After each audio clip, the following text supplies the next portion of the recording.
Desde el inicio de los tiempos, la humanidad ha desarrollado diversas formas de lenguaje. Cuando hablamos de lenguaje, la mayoría de las veces se piensa en lenguaje hablado o escrito, pero existen otras formas de lenguaje, que es lo que analizamos y estudiamos aquí a través del proyecto ALMA. ALMA es análisis lógica y múltiple asesoría, donde manejamos los principios de la ingeniería del comportamiento, la psicotecnología. Estos lenguajes, que llamamos lenguajes sociales, son básicamente tres principales. Está el lenguaje de la ciencia y la tecnología, está el lenguaje de la política y está el lenguaje de la religión. Todos ellos comienzan desde el inicio de la humanidad, pero tienen una pequeña diferencia, que es en el porcentaje de realidad que maneja cada uno de ellos. En el lenguaje de la ciencia y la tecnología, hoy en día lo manejamos y lo conocemos,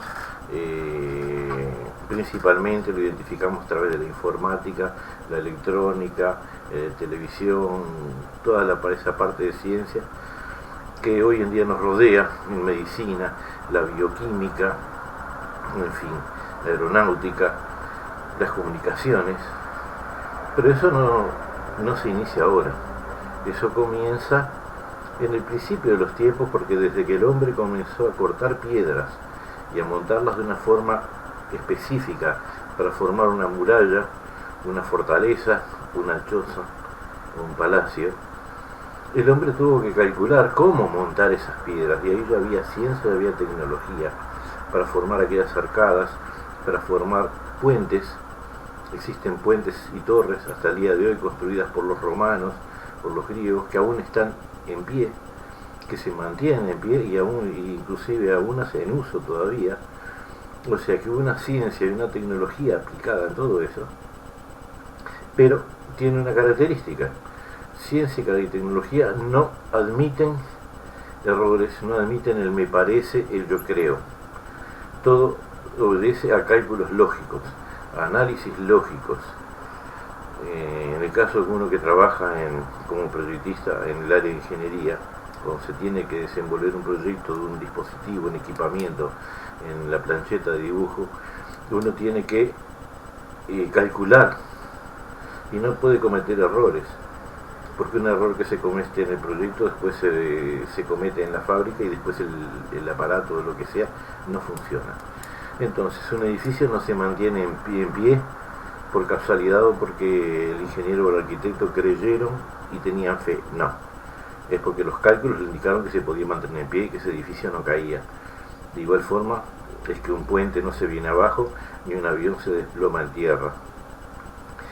Manejando los cálculos lógicos, conseguimos inicialmente de un tronco ahuecado, una canoa, fabricar después barcos a vela, galeones, y llegamos al día de hoy a tener transatlánticos, portaaviones y portacontenedores que transportan millares de toneladas, submarinos, máquinas que andan por debajo del agua, aviones que transportan toneladas en el aire, naves espaciales que rodean el planeta y llegan hasta llegar a Marte. En fin, la ciencia y la tecnología no obedece a casualidades, no obedece al me parece, al creo o tengo fe. Es una cuestión exacta. Si los cálculos dicen que sí o dicen que no, y todo tiene que cerrar primero en la mesa de dibujo, en el proyecto, que es todo de cálculo lógico, antes de ser una realidad de la cual después todos nos beneficiamos.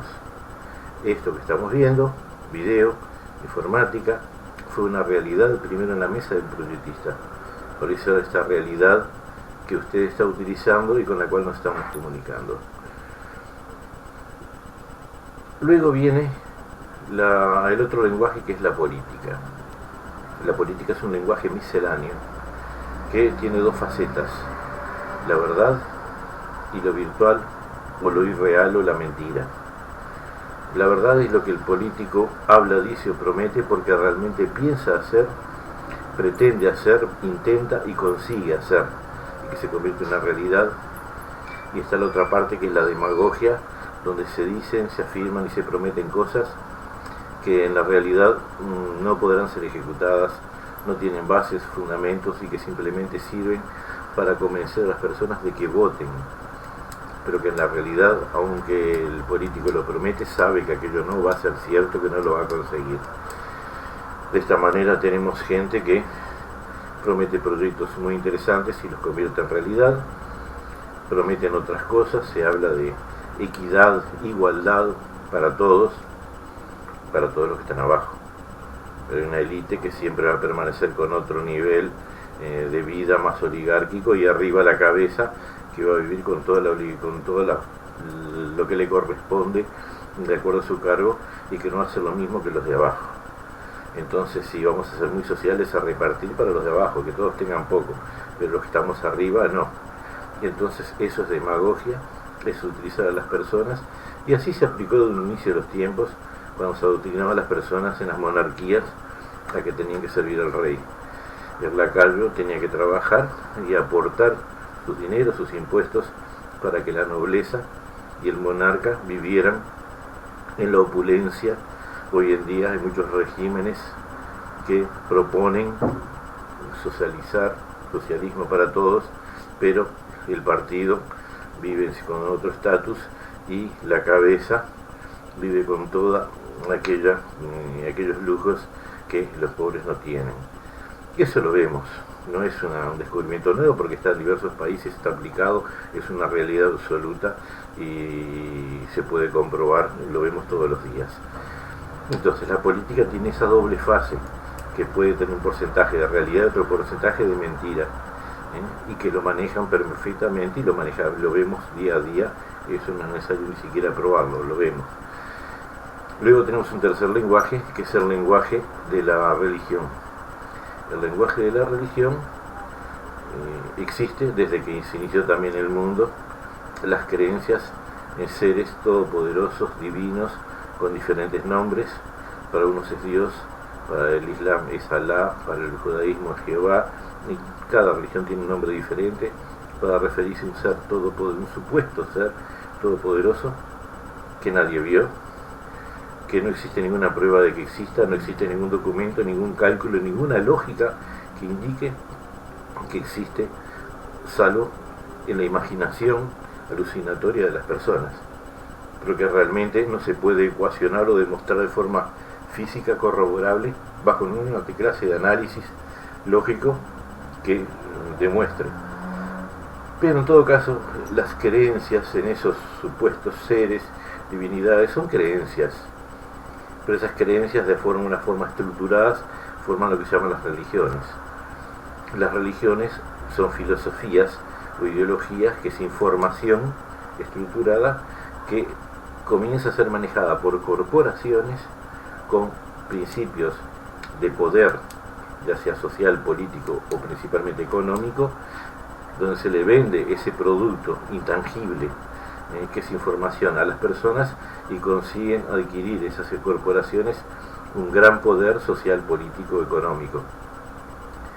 Se habla de la divinidad como si fuera lo mejor, el bien, la representación del bien, pero en nombre de ese bien, desde el inicio de los tiempos, la humanidad se viene matando.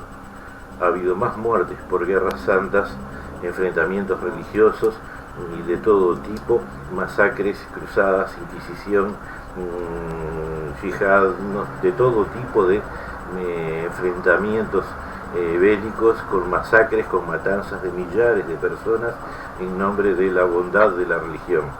Por lo tanto es antagónico y no tiene ningún sentido. Al plantear este tipo de explicaciones, muchas personas me han tildado de poco espiritual o no espiritual. Generalmente yo les explico que no puede existir espiritualidad en la mentira. Si del momento que se afirma algo que no se puede probar, que no es corroborable, que no se puede demostrar de ninguna manera, sí, tal vez sea cierto, pero tal vez no. Y si no es cierto, es una mentira. Y si se afirma como verdad tajante algo que no se puede comprobar y que puede ser una mentira, entonces ahí no puede existir espiritualidad. Por lo tanto, pero la sociedad continúa manejando esos valores sin pensar. ¿Por qué? Porque todo requiere una evaluación. Es lo que hacemos en el proyecto ALMA, análisis lógica. Un análisis lógico, utilizar la inteligencia, la evaluación. Por eso nuestro campo es ingeniería de comportamiento. Tenemos que analizarlo de forma lógica, analítica, ver si las ecuaciones cierran unas con otras para poder demostrar algo. Cuando nos demuestran algo es aceptable, cuando no nos demuestran nada no se puede aceptar. Sin haber una correcta evaluación no se están manejando bien las informaciones. Inteligencia. Inteligencia es la habilidad para manejar informaciones. Cuando las informaciones no son manejadas de una forma hábil, no está utilizando la inteligencia. Y si no está utilizando la inteligencia, no se puede estar evaluando las cosas de forma correcta y acertada. Por lo tanto, estamos entrando en un engaño del cual hemos venido desde hace siglos pagando consecuencias, y llegando al siglo XXI, cuando todo esto ya debería estar superado, es justamente cuando parecería que se está empeorando, que se está agravando, que más cantidad de gente está queriendo creer cada vez más en cosas improbables, infundadas. Y ahí se cae en las creencias místicas, en ideologías políticas que no tienen pie, cabeza, fundamento, cuando tenemos a nuestra disposición el mayor desenvolvimiento de la inteligencia en la ciencia y la tecnología. Es un procedimiento antagónico donde todo parte de cómo usamos nuestro cerebro, nuestra mente, de cómo manejamos las informaciones. A partir de este momento, cada uno puede pensar lo que quiera, pero debe tener la total responsabilidad, el conocimiento y la responsabilidad de lo que está haciendo, porque de ello depende el futuro que nos espera. Muchas gracias.